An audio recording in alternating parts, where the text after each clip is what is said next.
هلو كيكاتي، شلونكم؟ إن شاء الله الكل بخير.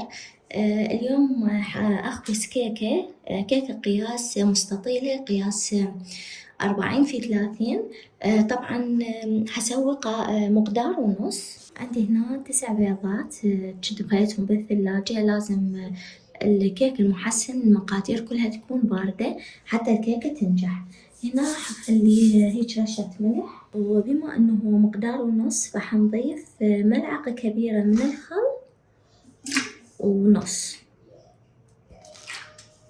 هسه بعدها عندي كوب ونص من السكر. هذا كوب وهذا النص. البعض يخلون كوب وربع، أنا أحب أضيف كوب واحد للمقدار، لأن الكيكة تكون مو حلوة كلش قوية، لأن الأغلبية ما يحبون الكيكة تكون حلوة، لأن الكيك الإسفنجي نضيف له حشوة وكريمة فحتكون الكيكة كلش حلوة. فمقدار الكوب الواحد للمقدار كلش كافي، وينطي الكيكة تكون يعني حالاتها زينة. هنا المحسن حضيف ملعقة هيجي كبيرة ونص، وهاي النص.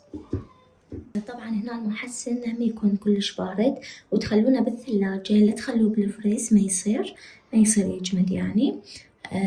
نخليه بالثلاجة، المي بالثلاجة، الطحين بالثلاجة، الكاكاو إذا تسوى كيكة بالشوكولاتة. هسه بعدها عندي الطحين والكاكاو. الطحين 3 أكواب، والكاكاو 3 ملاعق من الكاكاو، كاكاو بودر خام، يعني ما بي أي سكر. هنا نضيفهم، ونضيف بيكنج باودر قليل. هنا شوف عندي بهاي ملعقة القياس تقريبا ربع ملعقة صغيرة، يعني كلش قليل. واحدة كاتبت لي بالتعليقات إنه سويت طريقتك، وأنا كنت أخلي كيس كامل من البيكنج باودر، واستخدمت طريقتك وخليت شوية بيكنج باودر وخربت الكيكة. فهذا الفيديو اللي تشوف أنا هسه خليت شوية بيكنج باودر، وهسه شوفين الكيكة شلون تصير حلوة وترتفع. هسه المي يكون كلش بارد. شوف للمقدار ونص خليت 3/4 الكوب، وضروري يكون بارد كلش المي. هسه أنا خليتها بالخفاقة. هاي الخفاقة من شركة أمبليون. هسه أبدي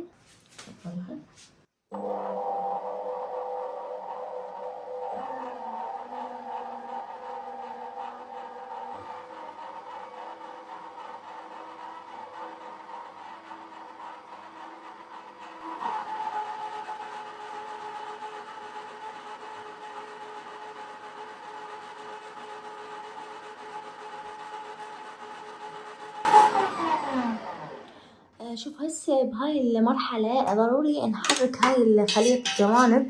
شوفوا شلون بحيث يبقى الجوة. فاحنا شنو بأي ملعقة أو سباتولا بس نسوي هاي الطريقة هيجي، لأن يكون كله جوة. هسه هنا بهاي المرحلة أضيف لنا نكهة. عندي هنا نكهة فانيلا، نضيف هاي الكمية، وأي نكهة حابين تستخدموها استخدموها. وهسه الزيت نضيف 4 ملاعق ونص، وهاي 3، هاي الرابعة، وهاي النص. هسه نخفق على أعلى درجة، ونستمر بالخفق إلى أن تتكون مثل الكريمة، تكون ثخينة. بعدين أشوفكم وياها. والوقت أنا أبد ما أمشي على الوقت، لأن العجانات أو الخفاقات أكو سرعتهن عالية أكو سرعتهن بطيئة، فلا تمشون على الوقت. أنا بعدين أشوفكم شنو قوام الخليط المضبوط.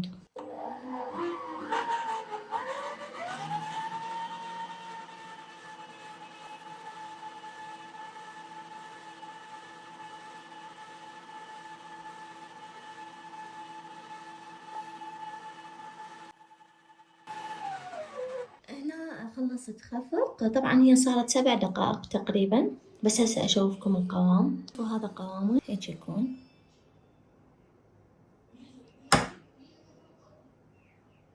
هنا هسه هذا القالب مثل ما قلت لكم قياس 40 في 30. وهسه نخلي الخليط، شوفوا هيك يكون قوامه. هاي أنا خليتها بالقالب، هسه نساوي بهذا الشكل. طبعا الفرن شغلوه على أعلى حرارة، يعني أول ما تبدون تشتغلون بالكيك، وبعدها قبل ما نخليه بالفرن، أول ما نخليه بالفرن نخليه على درجة حرارة 160 فقط من تحت، يعني ما نشغل الفوق. الفوق نشغله بعد ما تستوي الكيكة كل زين ونحس إنه يرادلها من فوق، نشغل الفوق هيجي يعني دقيقة تقريبا، وبعدها نطلعها من الفرن ونتركها نغطيها بقطعة قماش نظيفة وخاولي، ونتركها إلى أن تبرد كل زين. بعدها نغلفها بكيس نايلون نظيف ونخليها بالثلاجة، ثاني يوم تحشوها أو نفس اليوم، بس المهم تكون باردة. هسه هنا سويتها، هسه هنا عندي هذا العود ونسوي هذه الحركة حتى شكل فقاعة تطلع، بحيث نحاول نقلل الثقوب اللي تصير بالكيك بعد الخبز بهاي الطريقة.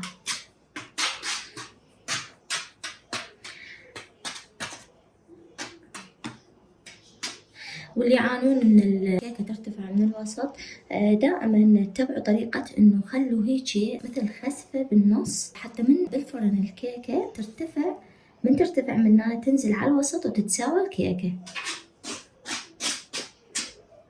هسه هنا كملت، اخليها بالفرن تاخذ تقريبا ساعة.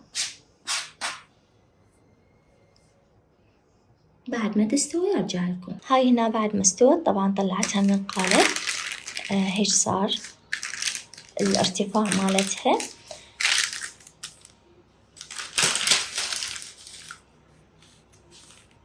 شوفوا طبعا أنا عفتها غطيتها، هاي ما عليكم بهاي الدوائر، بس ردت أقيس.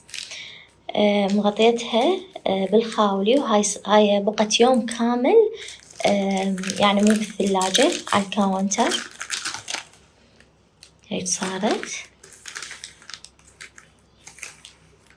شوفوا شلون كلش هشة.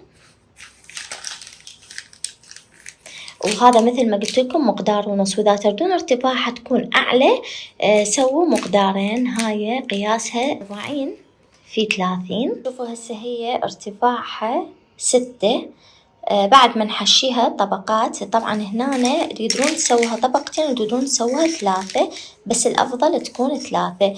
فبعد ما تحشوها تقريبا حيكون ارتفاعها 10 أو 9 حسب الحشوة. ارتفاع كلش حلو، أنا ما أحب الكيك المستطيل يكون كلش عالي، يصير شكله ما يعجبني. بس انتو إذا حابين تكون ارتفاعها أعلى بعد، سووا مقدارين. أتمنى هذا الفيديو استفادتوا من عنده وعجبكم، وباي.